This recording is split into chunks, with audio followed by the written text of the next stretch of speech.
Welcome to Clixed Off, brought to you by Lucky Dice Cafe out of Huntsville, Alabama. Check them out at luckydicecafé.com. And now for your hosts, Daniel Powell, Jason Alvey, Alex Coos, and Tyler Spees.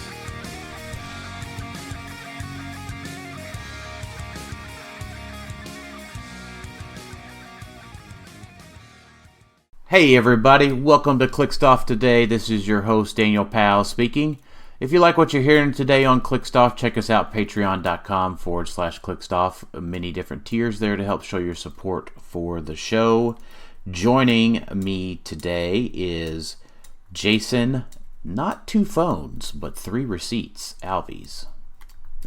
Yes. Yeah, it's hard to keep track of my schedule for this coming week. So many things to do. And Alex, did you find an Avenger for your Silver Age team, Coos? No. What? No, I don't think I'm still playing an Avenger on my Silver Age team. Blasphemy. Are you playing White Stripe Porter? Yeah, so I guess I do technically have one. Yeah, there you go. That count. Yep, that works. Okay. It's close enough. Yeah, name theme teams are casual. So, come on, Jason. Come on. That was too fast for you. You're not getting that old on me. Oh man, that's just I'm just over it anymore. You just ruined the whole thing. I don't think it was me that ruined it. It definitely was you. That you just repeatedly said it over and over and out of context. All right. Well, we're going to talk about the run up to Worlds and how smooth and easy everything has gone. There's been no surprises in our run up to Worlds. Really? Yeah. Okay. Nothing at all has happened. Nothing that would cause any changes or problems for people. Nope. So At least it maybe weren't temporary. Does this mean that we're getting close to actually witnessing a fist fight at Worlds? I should hope not. I would hope not. Because, usually the rulings issues happen during Worlds, not before Worlds. So, well, if you think back to 2022, this is an improvement over that timing. It is, but it feels like after the after the ruling that we had at top 16 in 2022, and then the Superman being thrown last year, that the BR tables are going to have that all culminates in a BR actual battle royal, like a food fight in a cafeteria, like you'd see in a hokey after school movie, right? Like all of the Hal Jordan and Kyles just start getting thrown across the room. Yeah, I got a duck for a space dolphin hits me in the face. Wow. We had other rulings in BRs. Like I remember in 2023 with Notorious, like halfway through the event, they ruled that you couldn't use Scarecrow how he was intended to be used. Oh yeah, I remember you telling me that. Yeah, I thought Notorious was a horrible BR set. It sucked. I hated it. Well, it was even worse when you got stuck with the common Scarecrow that couldn't do anything through his smoke cloud because they ruled that it didn't work that way. And I'm like, okay, cool. This sucks. Why I wouldn't have picked this guy up if I knew that was the case. Oh, but man. It's okay. But they mentioned in the thing, or I guess we're getting didn't they say badges? Are we getting badges this time? I heard a mention of a badge. Yeah. I think they said it in their article or their thing when it said, "Hey, be sure to pre-register so that way when you show up, all you have to do is come get your badge." I guess maybe they're just going to scan us in and out of stuff. I guess maybe.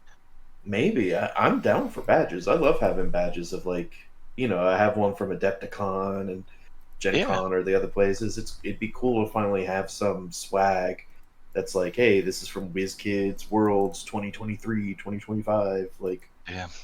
I wish I'd kept all my badges from Gen Con over the years. Could make like a wall of them. Like, yeah, I'm pumped. I hope that's what they're doing, and someone didn't slip up and say badge, and it's nothing. But it would make sense they would do something like that, though. Pretty inexpensive. Yeah. So, well, let's talk a little bit about the ruling stuff that we got.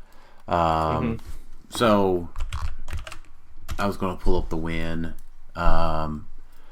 So I'll start because the most heinous one wrecks my team for Modern, and that is they errata Captain America, the Colosseum, where they made it where his little attacky thing closed for free. You can only do it once per turn. And that nobody even realized it did that. That was the thing. Yeah, I know. So nobody was even talking about it. So let's talk about close is free, right? Everybody kind of assumed it meant flurry is free, I think, for the longest time. But no, you could actually do flurry is free, mind control is free, object attack for free, basic attack action for free. You could do range combat, range object action, and a close action, because those are two different. Close is like close. Well, I guess it's close. So it's all close. Range. Yeah, it's all close. Either way. But yeah, so apparently Captain America could have attacked 5 times in a turn, but nobody decided to let him do that. Yeah, it was not the real reason I was playing the team. That doesn't really affect my team. It was brought up in the middle of me building the team or near the end of it, and I said, hey, that's cool if they don't fix that. But I kind of expected they were going to fix it before Worlds. So, let me say this. Like, I think all the rulings are fine. Just when they decided to do them is like really bad. Yeah. Well, exactly. Not the Captain America one. That one's fine. That one should have been done. Yeah, so let's talk about some good ones that we got. This has always been a clarification for me. The +1 being a giant, I guess, must not... it doesn't apply in a situation for plasticity. This was answered on September. This was answered on September 3rd. Yeah, so if you have a character with giant size and your opponent has a standard size character that can use plasticity, do you break away on a 3/6, 4/6, or only a 6? Because you're not 2 sizes bigger, the giant size character would only succeed on a 6 for its breakaway attempt.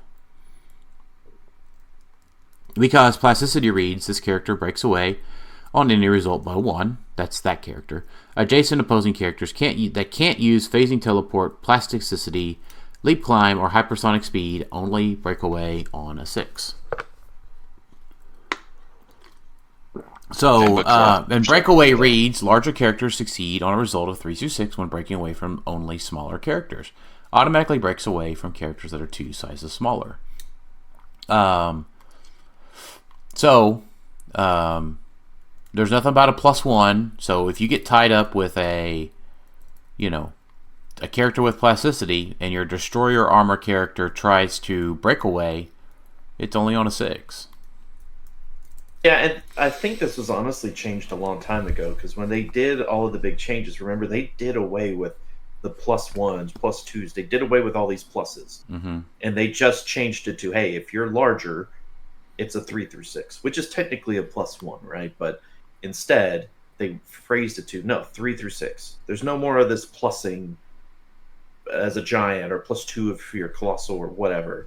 It's just strictly, if you're larger, 3/6, but if you're 2 sizes larger, you just automatically break away. Yeah.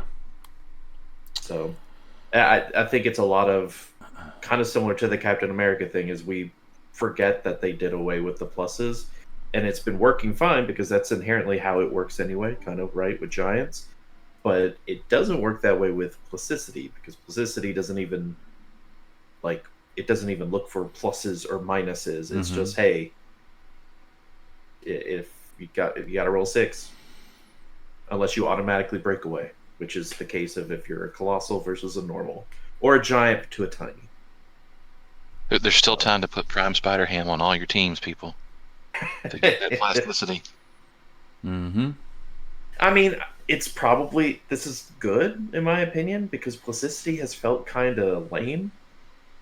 Like it doesn't do recently. anything? Yeah. Yeah, it just doesn't because there's so many Kongs. Everyone's got destroyer armor. It's like, oh, you're gonna roll a breakaway.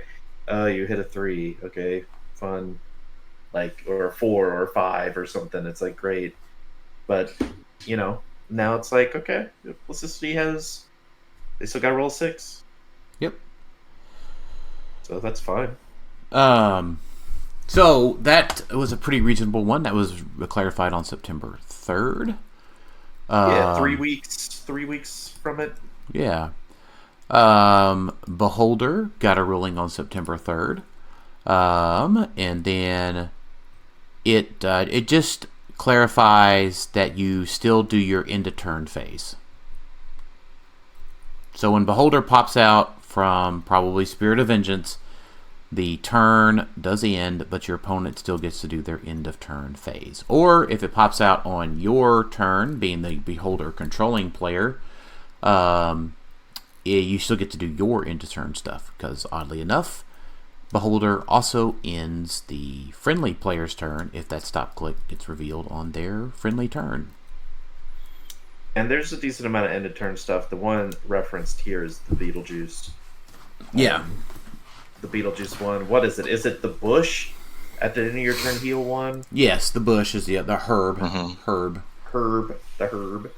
So, but they do note in it that this interaction will be clarified in a future comprehensive rules update, which I feel like they've been saying that for a while now. So hopefully we're going to get a comprehensive rules update after Worlds. Yeah, probably. We need one. Is there a Spider-Man set coming out in the spring of next year? Venom. Oh, yeah, Venom there we comes go. Perfect. Then we'll just get another rules update with the Spider-Man set, like we did last Spider-Man set. Okay, so also entered on September 3rd, Lobo. We are all disappointed to know that Johnny Thunder's rolling 5 dice is not a pair of doubles. Boo. It only applies to a finalized attack roll. Note that this will be clarified in a future update of the comprehensive rules. Bummer, there goes my Johnny Thunder team. Darn. Okay, so now here's the spicy one, I guess. A multi-base character holding the phone booth use shape change from the phone booth's effects. No. Blah, blah, blah, blah, blah. So, keep in mind, this does not... Hold on. Okay. No, let's just read it for those who don't know it. No, if a multi-base character is holding a special object, it is considered to occupy all the squares the multi-base character occupies. In the provided example, the multi-base character would not be considered adjacent to the special object it is holding. Mm-hmm. There might be people there's people going to be driving to Worlds listening to this, so they may not be able to read it while they're driving. Okay, so. That's fair.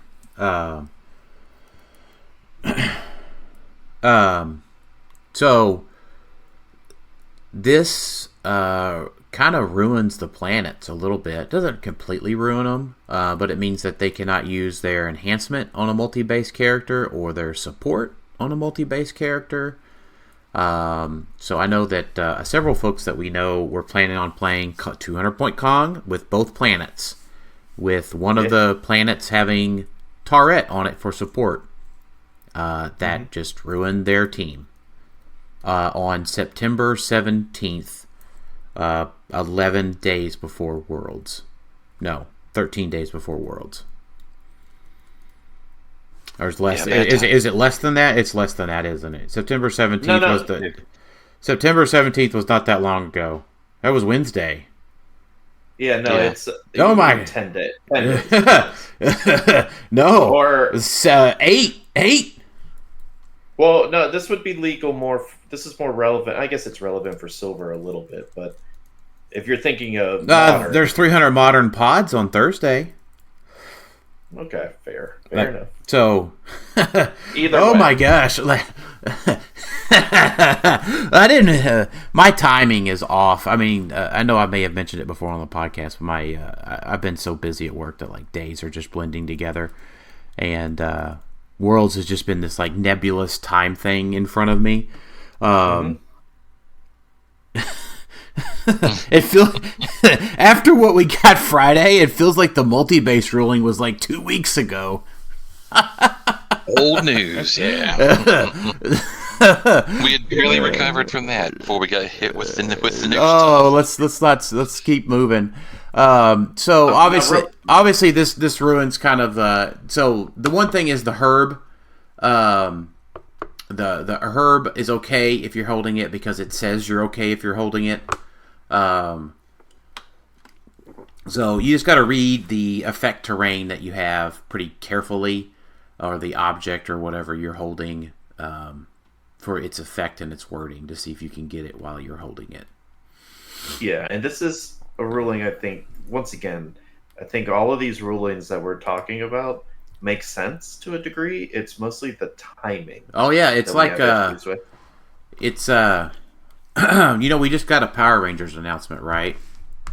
Mm-hmm. And the Power Rangers in Fortnite, so I've been free. I've been playing. I played a bunch of Fortnite this weekend with Theo. By the way, we got the Megazord, and it's that was cool. I did that today. Piloting the Megazord is fucking awesome.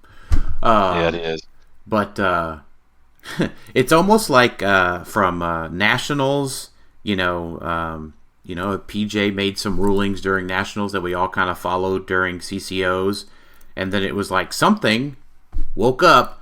After 10,000 years, I am finally free. It's time to conquer Earth, or make rulings before Worlds a week before. Yeah. It's like, hey guys, I know you've been playing this way all summer, but that's wrong. Sorry, I forgot to tell you before. I mean, once again, it makes sense. It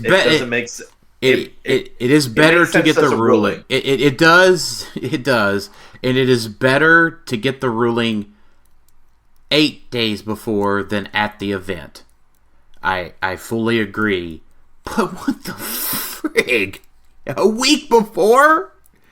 It's crazy. No. It's like, I mean, it's like at the end of the day, it's like, hand the keys to the win. And I say this very carefully, but at this point, it's like, let's have somebody running the win that's actively paying attention to the game and actively making interactivity with the community and answers questions on a timely basis. Yeah, and here's the other thing, besides the watch list, let's give the rules team, let's have them debrief us after Worlds, right? Not after Worlds, but after Nats, right? These are some of the things we saw. Here's how they are ruled, right? I understand the rules team has a very can you do this? Yes or no. But give us some articles about stuff. It's not that hard. It's not that hard. Well, they should do that after Worlds too. Well, I'm just saying, in this case, right after Nats, before Worlds was, pretty key timing here. They had all summer. Maybe they were on vacation. Where did Agents of S.H.I.E.L.D., where did he go? Agents of S.H.I.E.L.D. Oh, this is almost a decade old at this point. He went on where he got He went to Tahiti. Tahiti. Is that what he was talking about? Yes, Tahiti. Mm-hmm. And I've got the guy's. I'm picturing his face. I forget what agent he was. Man, you know what? Speaking of that, if they don't bring back Coulson for Secret Wars, I'm gonna be upset. Oh yeah. It was Coulson. Yeah. Coulson went to Tahiti. Did the judge staff just go to Tahiti all summer? And there is no excuse. Me being busy for not recording the podcast some this past year is a way different thing than saying the judge staff is busy or the rules team is busy. get rules team in place that have time, desire, and ability to want to answer these things in a timely manner. Well, not so fast, my friend. Not to jump the gun, but answering questions and solving problems too quickly is the reason why we had such a headache on Friday of a much beloved figure. Hold on. There's two more, real quick. Close terrain actions. This is me foreshadowing. I know. Know if an effect includes a non-optional attack. So this is object attacks. If you're going to destroy an object in an attack, you have to fully attempt to resolve that attack. The big thing for that is, like, if you're attacking somebody with shape change, if you can attack somebody with shape change and they roll shape change, you don't get to make the attack, which means you don't get to destroy the terrain, which means you could not score the equipment. If you're using the object attack and you have a legal target, you got to make it. But you can still, because we went away from being able to yeet an object into nothingness to being able to go back to being able to yeet an object into nothingness. But now, if you want to yeet that object into nothingness and you're standing next to, 2 through 6 shape change figure, you still got to go into it. And if they roll shape change, you don't get to destroy it. So it's a very niche ruling that could cause a swing in points on a game. It also means you have to be clarify very clearly what kind of terrain or action you're doing to destroy it. Because if you declare, I'm throwing it, so if you tell me, I'm doing a ranged terrain destroy, I'm going to look and say, do you have a target? As opposed to say, I'm close destroying. Well, then there's no one adjacent. Okay. But if you say range and there's someone within range, I'm going to be like, okay, you got to throw that object at me. So just be mindful of that. That's probably one of the cases that could come up, is if you're not careful on how you word it. Yeah. Alfred Pennyworth, we got a nice little thing here on how he can generate and do stuff. So basically, he can if you destroy the terrain markers of Freya's, he can bring them back. I doubt that this one. I don't think this one may have made somebody's Worlds team that much better. Yeah, so I know McConnell Lamar asked what sort of dark horse figure are we going to see at Worlds? Alfred Pennyworth. Yeah. Right. That seems pretty niche to me. Yeah, you think that we're going to be generating bat computers and, Ragnaroks and Lost Gods and, I mean, okay. I'm being a bit facetious, guys. Errata and clarifications. Wait, you didn't mention Mogo. Oh, I did. I forgot Mogo. Oh, sorry. Go ahead and read his. I forgot. So Mogo, they were questioning about, with him being off of the map, how will it? Basically, Joe Punk asked, with Mogo being off of the map, there's a bunch of different powers that could affect. One of them is other characters can't use prop control, which I believe is Constantine's power. Correct. And so they wanted to know, hey, some of these that trigger for all characters, if they're off the map, does it affect? So the big thing, I think, is the Constantine one.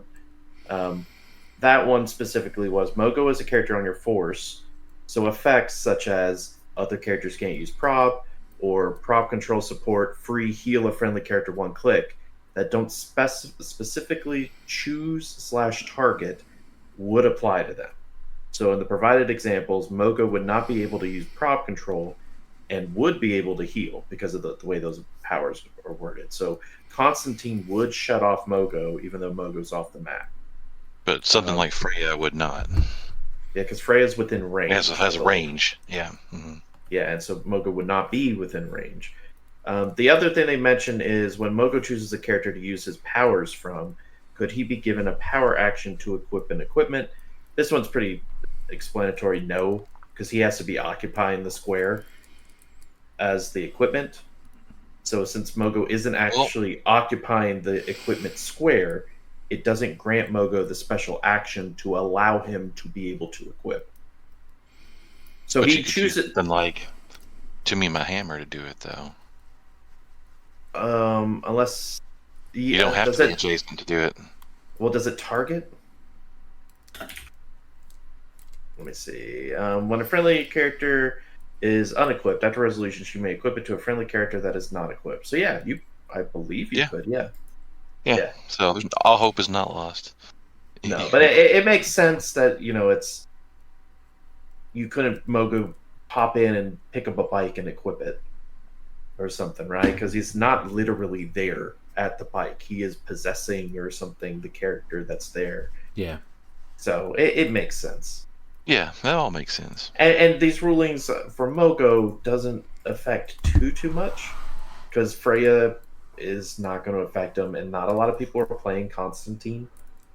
But it would affect something like if they were playing Ace, I believe, because Ace says no other characters can use like Outwit or something, and so that would affect Mogo if you're thinking of, well, I got Mogo off the map, and I gave him Outwit from, was it Taret or something? Mogo would still be effective because Ace is just a blanket wide. No one can use Outwit except Ace, I guess. So just keep that in mind for powers that you were thinking Mogo is protected from. If it doesn't target anyone and it's just a map-wide thing, then it would likely affect him. Yep. All right, so I'd like to give you a little timeline on my Friday. 8:42 a.m. Albert R asks in the Rock Discord rules discussion about Spirit of Vengeance getting hit with an nth metal arrow, and about the generation of pilots. And I explained to him, each click is revealed, you generate a pilot. That's how it works. You don't stop because the // of generating pilots is after the stop, and it's upon reveal. And then, there's a little bit of discussion back and forth there about, damage not occurring. But it ultimately come down to that once damage is dealt, the next check is KO, and the spawning of pilots happens before the check for KO. So each click it's click spawn, or click spawn, repeat, depending on how much damage you have with an nth metal happening. So, I had a little bit of a mid-morning coffee break there, submitted the question to the win at about 9 o'clock, with all of my explanations and such. And at about 5:15 on Friday night, they came back with an errata. Yeah, so you were mentioning a second ago of, man, WizKids needs to be better on it. They need to be addressing things. And you know what? They did. They just kind of went a little too hard, too quickly. They did not address it or answer it. So instead of working their rules and answering a question within their rules, there was an errata to Spirit of Vengeance, because Spirit of Vengeance still works the way that he works. Okay? Right? Mm-hmm. So instead of answering my rules question on the win, it come back as, we are now changing Spirit of Vengeance stop click to after resolutions, so that a nth metal one-hit KO, he wouldn't be able to make any pilots. Is kind of the result of all of that. So no, Alex, an errata is not being on top of it. Answering the rules question is being on top of it. Just willy-nilly changing figures 5 days before the event starts is not the way to go about it. But we did receive an apology from Brian Gailey, surprisingly. Or not surprisingly, Brian's a nice guy, so I have no surprise there necessarily. But we received a reversal of the errata until after Monday, after Worlds. So it is now click reveal. Until after Worlds. So now the key thing, though, I want to take away from is he was alluding to there was maybe another issue with it, And so that's why they went this route, and that's probably why they couldn't just give you a blanket answer from rules, because maybe there was not a rules reference that was easy, or maybe that didn't conflict. Because what he does is a little unusual. Yeah, I get that. I understand that. So it makes it, honestly, it does make a lot of sense for them to say, okay, we can't give you a good answer for the rules because there's some conflicting rules parts that we didn't realize this existed. So we're going to errata the figure. Like, that is an appropriate response. It's not an appropriate response a week before a major, like the biggest Heroclix tournament that greatly changes the figure. But it is an appropriate response, I think. Like, if everyone figured out Colosseum Cap worked the way that he did, and then there was a tournament and everyone was like, yeah, I'm making 5 attacks, I'd probably be upset if they didn't errata that quickly. Like, otherwise we would be calling for all the judges at the events that we're going to make their own judgment on it, to not allow it, right? So I think he did a good job of making it, but it's just a bad timing. You can't. And very well, there could have been somebody there could have been somebody out there who's probably not going to raise their hand that is upset about Cap. They had figured it out and was going to do it at Worlds. Yeah, I know I mentioned it jokingly. That I am not one of those people. I knew that wasn't. I didn't realize it until my team was already done. Yeah. So you're playing Cap like fairly. You were playing Cap fairly. So, yes, it's a nice surprise. Somebody was probably thinking about doing it. So I mean, it's fine. So, either way, though, they did justify it. They backtracked, which is once again a quick response. That's the problem. It does show they can act quickly when they want to. They just choose not to. They just choose not to most of the time. Yeah. So maybe this is a new leaf. Maybe this is them reacting. Maybe this is them reacting quickly. Because on Thursday, there's a new management card, so maybe it is. Yeah, there's a new president. So, I mean, maybe at the end of the day, it comes around to, like, we got the apology article about the multi-base characters on Thursday, and we're going to all be getting we're all not going to be able to play on turn 5. Oh, Infinite. Yeah, so that we can play our Infinites on turn 6. Which also needs an errata, so yeah. Funny enough. He infinitely explodes. And if you don't understand that, just he's not playable at Worlds, so you get him for signing up for playing in Worlds, so just enjoy him infinitely blowing up until he doesn't. So if you playing a fun game like the day of Worlds or something, like back at the hotel room, you're like, I want to try this Infinite. He just infinitely blows up. So just be prepared for that. By the way, you're not going to do that in a fun game. That's the whole joke. So unless you're playing your friend in a fun game and everyone's just playing Infinite. Yeah. We're running in. We're going to see who takes each other out first. Yeah. So, for those folks that do listen to us, so I'll wrap all this with saying this is not a lack of appreciation for the judging staff or the volunteers by any means. Just timing, people. Timing. Like, the errata to Cap, like, make a quick article about it. You have the WizKids Heroclix page. You can put up more articles on your website. There's no timer, right? There's no, can only post once per day. Shucky darns. No, you'll get out to the 100 and some 200 players that are playing in Worlds if you post it on your Facebook page and link to the article on your website. It'll get there. You gotta have someone to write it, and they don't have marketing people or anything. Well, you know what? They have hired somebody for this year to be the head lead play tester person thing. PJ Bolin. I have a pretty good assumption that Mr. Bolin could have wrote us up an article in about 38 minutes. To he's got other things to do. He's got. Yeah, busy. There's the PJs would not be too busy for something like that with us. So, maybe out of all of this, I'm trying to say, let PJ have a bigger role here, folks. For certainly continue his role for the next year, if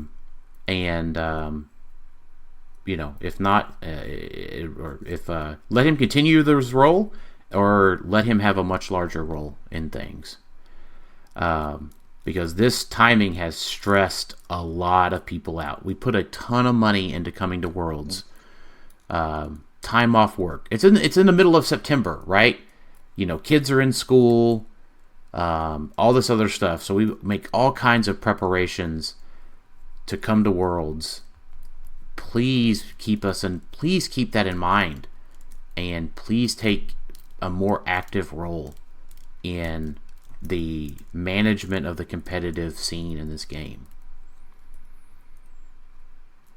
At least 2 weeks before. Don't do it the week. A month. Like, everything should just be locked in. Everything should be locked in a month before, right? Unless of course, and this is the issue. Unless of course it's something that is game breaking, and it's like, no, this absolutely, we discovered it a week before. Adam brought it up, most likely, or someone. We got to fix it. Like those instances, yes. The Killiseum Cap thing, that would fall in there, right? Cap really shouldn't be making. You could tell intent. Cap is not meant to make 5 attacks in one turn, right? So that if they eroded that, today or tomorrow, that would make, we wouldn't feel that bad about it. Spirit of Vengeance, that one is more of like, oh, there's this weird interaction that we don't have an answer for. That doesn't mean it's game breaking. Like, it doesn't mean Spirit of Vengeance does game breaking stuff. It's just they're making this errata now to fix that, whatever that issue was. So it's not an issue where, everyone's going to have a real bad time at Worlds because of this one figure. So I don't mind, and they should be making those changes if it is going to negatively affect the tournament. Yeah. But they shouldn't be making those if the decision negatively affects the tournament, basically. Yeah, I agree. And again, I'm glad that they made them before the event, right? So, like, oh yeah, if you were playing the Kongs and the 2 planets, right, you can adjust the team or play something else, or unfortunately, you just may not play in Worlds. Like, at least you'd know before a team is ruined on round 3. The other thing I don't think we mentioned was out of the article. Oh, there was one other errata that we got too that is changing the timing on something. I'm looking at it right here on my screen, so I don't want to forget to cover that. Okay, well, real quick, the only thing I want to mention from the article is they did double down and say, listen, rulings made during tournaments do not continue onwards. They are not. So if you hear something was done in ATS, so that's how it is going forward. No, if it's not on the win, like if that hasn't been clarified on the win, that doesn't mean that ruling is in effect forever. Well, you know what's interesting? What? Both of those articles, that one and the one about product availability, are down. You can't read them. You can't read them. I'm trying to access them right now, and neither one of them will pull up. Huh? Let me see. Let me look real quick. Unless it's just me. It might be just you. I don't know. I'll look real quick. So one other timing errata that we got that completely changes the timing is the resolve of the green. It's when a friendly character that can use willpower is hit. It changed it from hit to attacked, from attack to hit. So yeah, that's a pretty big timing change. It actually makes resolve of the green a little bit better, because before I think we've said in our set reviews and our tier maker, resolve of the green could just not be useful because you could flip it and your opponent could crit miss. So it doesn't make a big difference at all. Or just miss you in general. Yeah. So they changed it to where for me, by the way. Yeah. Do what? It is working for me, so just FYI. Okay, I guess it's just me. But that article about the whole availability thing just was a total 180 from what they felt about availability last year. Yeah, so the important update on distribution challenges, right? They were completely worried about people not being able to get Masters of Time. So they said, we're not going to make Masters of Time legal for Worlds. But now, this year, they say, come to Worlds, make some trades, buy some stuff. Good luck. Hopefully you'll get what you want. Maybe. Like. So which one is it? Which one are we okay with? It personally doesn't matter to me either way. I understand the frustrations of product availability, but I don't. I do my best to help the international community with sending them stuff. I'm probably one of the few sellers that will ship stuff overseas. That's probably the biggest thing that you get, from the majority of sellers is they don't want to ship overseas and deal with the paperwork. The paperwork's not that bad. But now the other thing I noticed, and I don't know why this was only a domestic. I mean, I guess it's only for that. They did specifically mention that there was limited availability of Lantern Legacy, but there wasn't actually a shortage. It's just it was kind of they didn't get everything. And now they are getting things, like they are getting the final everything. Because they say the good news is that more product has arrived at our warehouse. And it'll begin flowing through retailers. Because I've heard from some stores that, they want to go out there and buy some and it shows sold out. Like it's just gone. There's nothing. And so it sounds like, well, no, maybe they just didn't get everything that they originally ordered. And now they're finally getting it. And they're able to ship it out to the different retailers. It probably fell off a cargo ship. And probably. I mean, sank in the ocean. Yeah, and I mean, we're still dealing with some of the tariff issues that have delayed some of the shipping stuff because some companies are just hesitant to ship out. And they mention in here, GTS, exited their distribution network, so it makes sense that they're, if your company or your store ordered through them, maybe they didn't realize they couldn't actually order through them anymore or something. That wouldn't surprise me. So I don't necessarily think this article is like us. I didn't feel like this was a negative article. They tried to explain the best they could. Then you know what? We should have been able to play Masters of Time last year and it should be retiring this year. Why? Because that just fits with this year's model. There's no consistency year over year with some of this stuff. No, I thought we determined Masters of Time was technically closer to Worlds than Lantern Legacy is to Worlds. The Heroclix community is exceptionally welcoming and supportive, though. I'm confident that you could have made a personal connection at Worlds that would lead to a productive trade, loan, or sale. I mean, they probably know that not many. We were banning sets because of availability. And now we don't give a shit. I don't know. So, Alex, here's the thing. I would say it's not. Like I said, I don't know that I necessarily care one way or the other what the result is.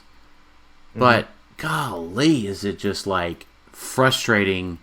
Do I share the frustration that people have, about availability? The international players at a disadvantage in large. And, the Heroclix community is amazing. If anybody wants to play something, we'll darn for sure that somebody will be able to play it. We've. I'm just looking at the timing of this article. Can you imagine the hell it would raise if they're like, hey, out of support of our international players because they couldn't get product, we determined a week before Worlds we're not letting Lantern Legacy be legal. That'd be okay. Because that's the alternative. They should have said that. They should have said that when the set came out.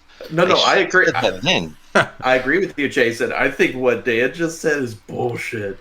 We were just talking about changing all these teams. We were just talking about it. I know. How garbage it is. And you're like, oh no, let's make a whole set not legal. That's fine. The cat's out of the bag at this point. I'm just fucking with you, Alex. What they should say though is that it's not going to retire this time next year. That's what they should say, and then everybody would just be happy. Well, and I think that's discussions that, if you get asked by someone who works at WizKids, so don't be proactive and go seek them out. But if you're at Worlds and they're asking your opinion about Worlds and about things, that should be one of the key things everyone brings up is, hey, I love Lantern Legacy. It's a cool set. I hate that it's only going to be legal for one more year. So here's the thing. No, during business hours at the convention, go seek out people. Don't just don't. Now, if it's at the hotel after hours, we have our code of conduct to follow for all of that. But if it's during the event, seek out the WizKids people and find out the person to talk to, and share your thoughts and concerns at Worlds. That's the whole point of them being there. Well, I'm just trying to be making sure people aren't hitting up like judges or people in the middle of trying to run an event or get people signed up. Like, guys, be smart about it. Find the right time. Find the right time. Find the right person. Right. A judge is not going to help you out with legality issues. It's it's someone up the chain, food chain. The floor judge is not going to be able to help you with that. So they can probably quickly point you in the right direction, but they're not going to be able to have a conversation in the middle of an event. And trust me, Anthony Barnstable would love to hear your opinions on it, and he would try to pass it forward, but you do not want to bother him with all this in the middle of judging or anything like that. He is a very nice guy who would absolutely love to hear it. Hear what you have to say. He's moving way too fast for that to happen. You'll never keep him still that long. Facts. Yeah. Facts.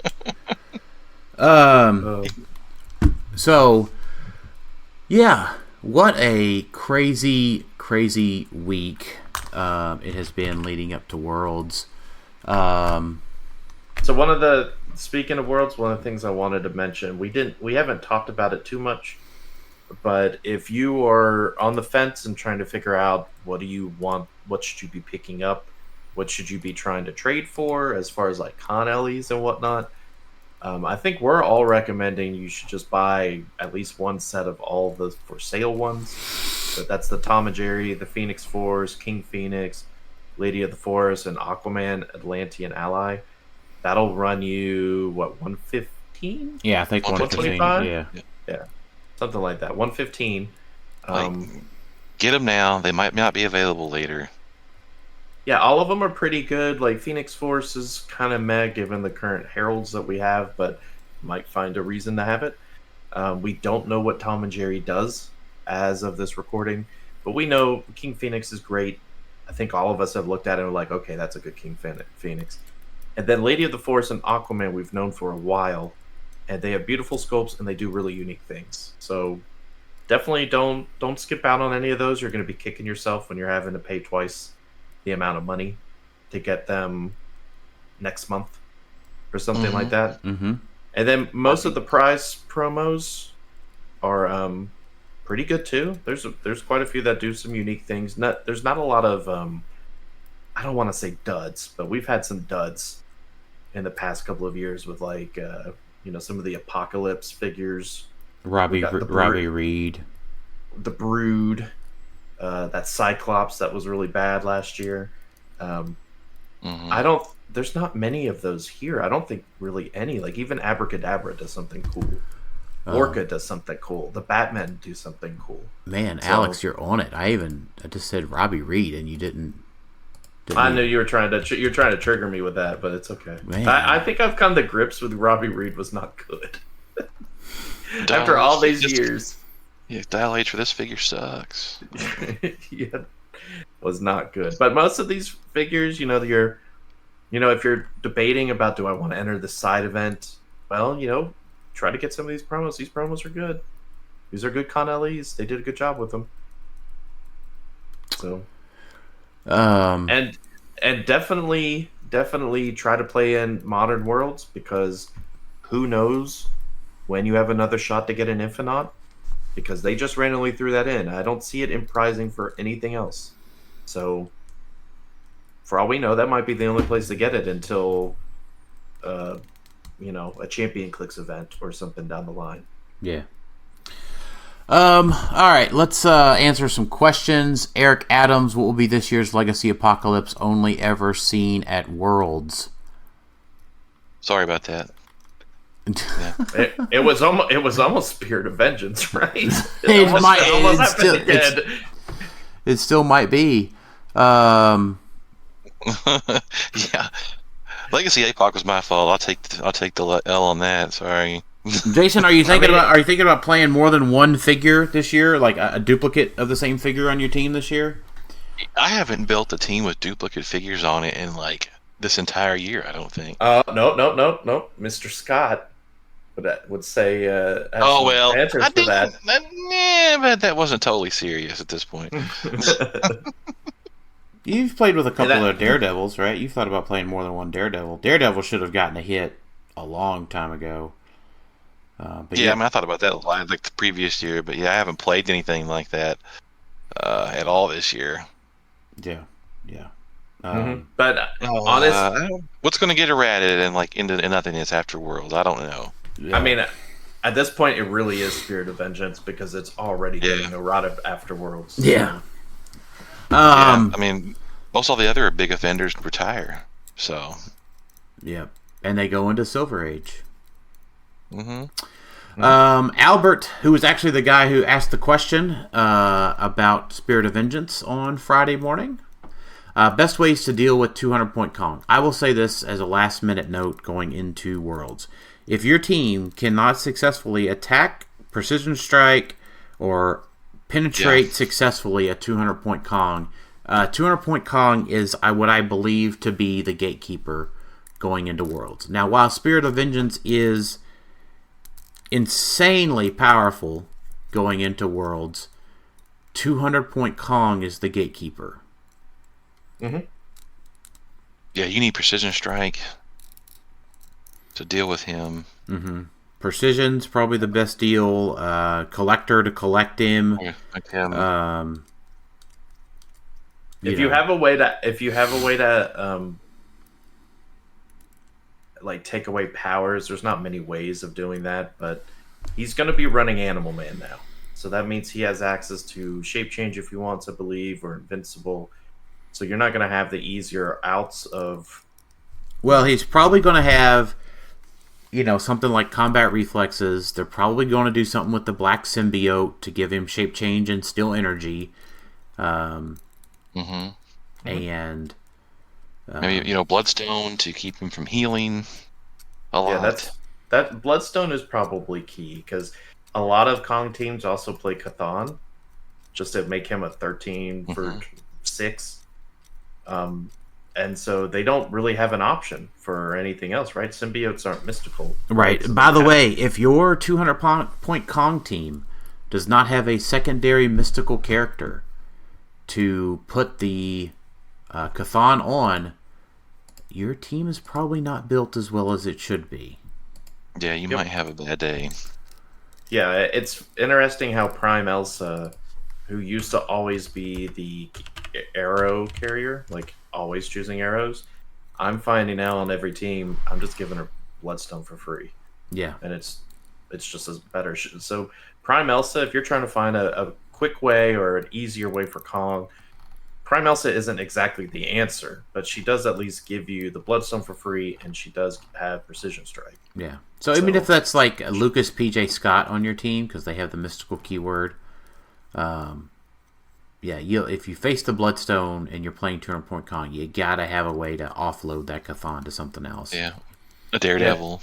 Yeah, Daredevil's probably the best because he actually could use Cathan to hit a little bit and like do stuff, whereas PJ Lucas Scott is just going to die immediately. Yeah, I'm saying So it's the lowest cost thing, right? Daredevil's the second lowest cost thing. Well, they're not going to die immediately. They could just sidestep the whole game. Sure. They don't have to take a token. You can at least get some use out of it, though. But you have to assume that Kong is going to be attacking twice as well. So the only other option you may have is if your team has a lot of Perplex. And you could just kind of because Kong is not going to have a lot of Perplex.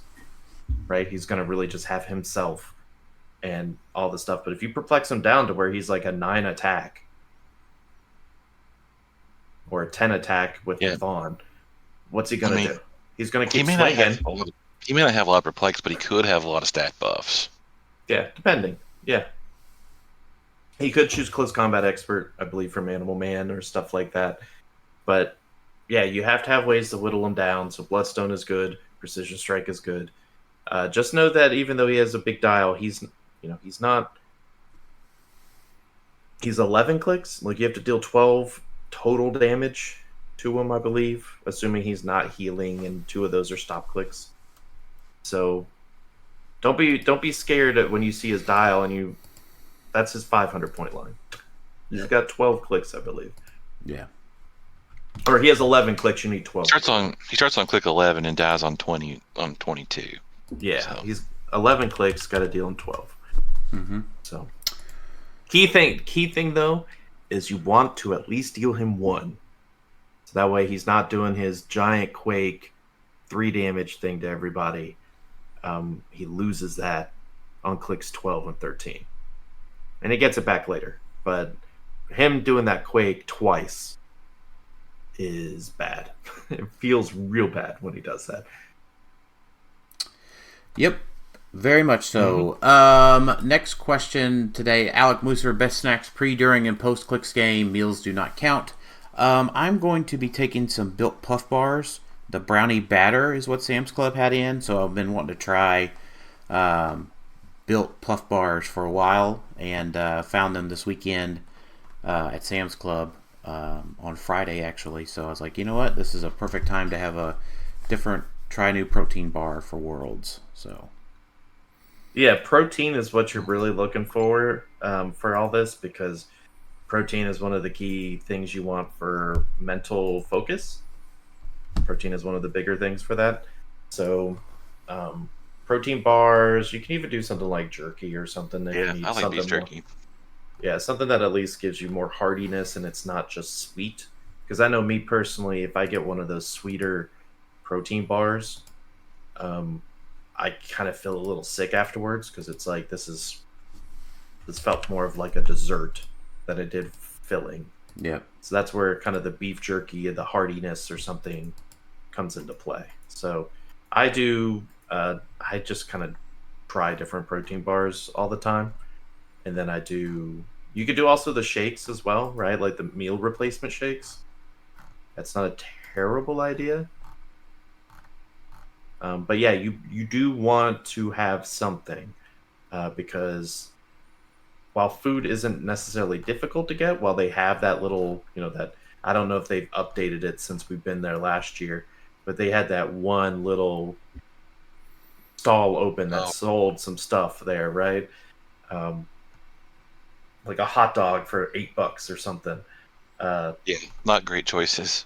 Yeah, not great choices, but you know what? It is what it is. So they do have food there. Don't freak out, but it's not a guarantee they'll have it exactly when you need it. Yep. So another thing I want to mention real quick about going back to the Kong question is bring a map that does not have elevated. Yeah, good point. Because he deals penetrating damage if he occupies elevated terrain or is attacking one or more characters with flight or colossal. So you can mitigate the flight or colossal part. You could separate them or whatever. But a lot of Kong, what he does is he just goes to these maps like Aquarium, whatchamacallit, or Alien Aquarium, or these ones that it's all elevated. The whole map is. And so he's just dealing penetrating the whole time. Mm-hmm. So if you can get him away from that and you don't have a bunch of flyers, all right, you can start reducing his damage, and that helps a ton. Yep. Helps a whole lot. So just wanted to mention that as well. Patrick, so the other thing is, so the morning for breakfast, I think this is probably what the most exciting thing that I'm ready for next week, or this week, is, being able to make my own breakfast at the Airbnb instead of the hotel. We're going to meal prep some stuff this week, and then get some groceries down there. So we're actually going to be able to have a, home cooked meal before we start out for the day to just get us on the right foot, and not a, and $10 breakfast sandwich that was microwaved for 48 seconds. Man, I'm excited about that. I will say that back for Alex's question, he did say during. I don't know how you guys feel. I try to avoid eating during a match, Yeah, I like doing water, Yeah. water just during the game. You'll be fine. Yeah, I'll drink a little bit, and then if it's not my turn, if I really need something to eat, like that's when I'll reach for maybe like a piece of jerky or something if I really, really desperately need to. But I try to avoid all of that. You really don't want your snack or foods to be delaying anything, and you don't want it to be really distracting either. Like you don't want it to, sit there trying to ask questions and you're just chomping Or making while a you're mess. Yeah, none of that. I don't want Yeah. greasy fingers everywhere. Like, Yeah, best snack during the game is a double cheeseburger with tomato, mayo, lettuce, onion, bacon. or fish. If you just want to bring fish, that's good too. Yeah, like a couple of tilapia fillets. A big slice of pizza. Yeah, freshly microwaved. Yeah. Yeah, make sure your pizza has extra pepperoni, like the cupperonis, right? So that they can pool up that grease really well. If we could get like a B-dubs like inside of the convention center, that would be like the thing. Mm-hmm. Well, that was one of the few issues that I had with like when we played at Lucky Dice. So, people would order food and they would arrive in the middle of a round half the time. And so some of the matches would get delayed because the person's like, "Oh yeah, that's mine," and they start wolfing it down. I'm like, "Dude, we're in the middle of a game. Like, can you finish your turn before you start eating that sandwich, please?" Like, like you can eat it when it's my turn. That's fine, but Mm-hmm. Yeah, I get that. So, all right. Patrick Fraser asked, "Who should I put Animal Man on?" I mean, Nobody sucks. yeah, No, just kidding. He's great. Put him on every team you got. yeah, everything. I mean, I'm a big fan of the hypersonic Colossus, and he gets flight and dolphin from that too. So I know the destroyer armor is just probably easier to play in a more of a straight line play. But I just love a hypersonic in Colossus. That 12 move is pretty great. yeah, and don't forget about the other things that Animal Man brings to the table. It's easy to just look at hypersonic or look at shape change and invincible, but I mean he does bring your teams. If you need super strength to pick something up, if you need just exploit, he gives you exploit. If he's probably not the best choice for like stealth, but he does stealth if you really want it. We were just talking about plasticity. Okay, if you got a giant character that you want to put this on for plasticity, you could choose it. Like he brings so many, 20 different powers to the table. So you probably want it on someone who will survive a little bit. So you're probably like not putting this on a Daredevil necessarily. But you know what? I mean, he's going to get used to him. He'll be around for this year and I guess only next year, but he'll be around for a year. Right. Everywhere. So what are your top 3 maps for Worlds? Stephen Clark, Major Parks Bunker, Blitzkrieg Manhattan. I'm a big fan of Alien Aquarium. Yeah, that's mine. I was going to let you say that before I did, Jason. Yeah. That's what I've been pushing on everybody. Yeah, looking at some other maps as far as top 3, I mean, the ones you said are fine. I mean, I agree with Blitzkrieg Manhattan. There's the one map, Ancient Labyrinth, that's legal, that was given out at Nationals? The one that has a ton of blocking, no elevated. That's a really good map also because if you're playing a bunch of Colossals, that map gets really crowded really fast. You're going to have extended starting areas most likely. Mm-hmm. So it wouldn't surprise me and it's legal. FYI, it's on the legal list even though not many people got it. But yeah, that one I think might be sneaky. You may not expect to see a bunch of it, but it has got a ton of blocking. I hear a rumor that they may be giving it out again. Well, hopefully. I hope they give it to everybody. I would hope so. Because if you know how much they harped on rock stuff of like, well, this map isn't legal. You know, all the big to do about Major Brock's bunker and legality, and then they just roll out and say, hey, this map was only handed out to like people at nationals. It's legal. Go for it. Yeah, that's what we were saying earlier. They just don't care now. Last year was all about that stuff. Now we don't give a crap. I mean, if you're just getting into, you know, this is your first Worlds and you're thinking about different maps as well, because we haven't covered too much about maps like because we keep getting so many. There's one from Land and Legacy that's neat. The Okra, that's how I call it. Okara. Yeah, Okra. That one's interesting because it's got a lot of elevated, and it's a map we've seen before. I wonder if we'll have Okra at the Grecian Steakhouse Wednesday. I don't know. All I mean is catfish don't matter. Monster Island's another one that might see a lot of play because it's just wide open. There's no blocking on the map. It's just hindering on one side, water on the other. Yeah, the Tangle is a great map. Mm-hmm. There's a lot of good maps out there. Like, there's a lot of unique, cool maps. Vibranium Mines is another one that's just neat.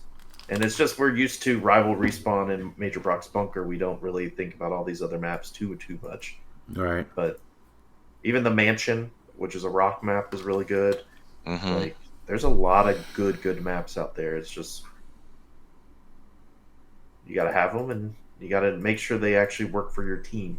Like, for example, I had that Alien Aquarium on my team, and when I laid it out and practiced on it multiple times, I realized, it doesn't really fit my team as well as I was hoping.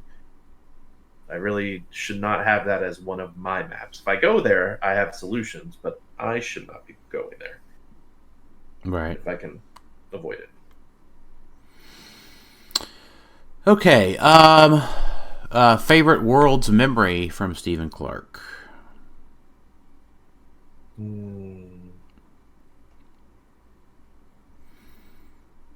Maybe our first Cadillac ride down to the Marlowe's restaurant with that guy that we swore was in the Waterboy. Yeah. Based on the way he talked. That was a good one. We've had a lot of decent memories at that place. Marlowe's, is that what it's called? Yeah. We've been going there like every year. Mm-hmm. There was that one year we went and we chose whatever day it was that they had karaoke that night. That was the first time we went.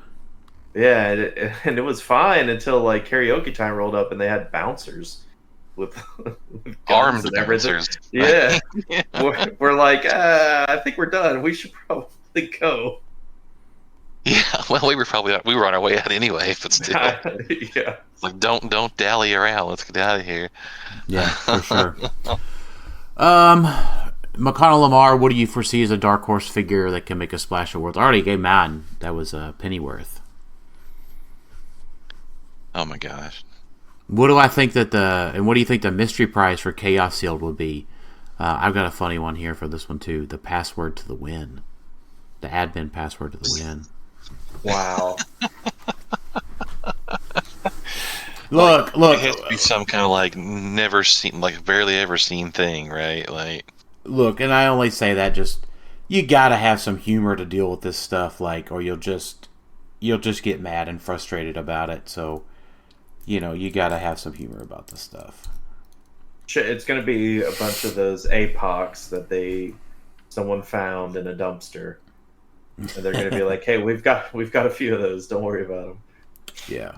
I haven't even thought about what dark horse figure might be. Lobo, maybe. I don't know. Is he a dark horse figure? Prime Lobo? Maybe a dark horse might be like Harley. Not Harley. Sorry, Poison Ivy. Like, I don't foresee a lot of people playing Poison Ivy teams. But yeah. But like, if someone finds the right combo for her, Iconic's Poison Ivy. We talking about? Yeah. Because it's her last ride. Or maybe, like, I don't know, Tony Stark? I don't know. I think it'll be something that rotates. And it'll be, like, their last ride. So maybe something from, like, Wheels of Vengeance. Deadpool and Hitmonkey. Deadpool and Hitmonkey. Assassins. If assassins are going to do something, this is their time to do it. Or Black Lanterns. Yeah. Black Lanterns, assassins, Black Lanterns.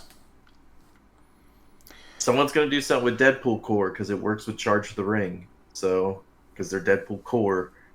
So, someone's going to figure out, if I hit with Hitmonkey, I get to bring in a Swamp Thing or something. And it's going to be crazy. Thomas James asked us, what character are you wanting to get a good figure for modern age competitive? I don't know. I can sculpt swap to anything, really. It's not the same. Yeah, it's not. I don't know. I think it'd be really cool. The Eternals, they have this really cool ability that whenever they all want to really do something really powerful, they combine all their forces together. They call it the Unimind.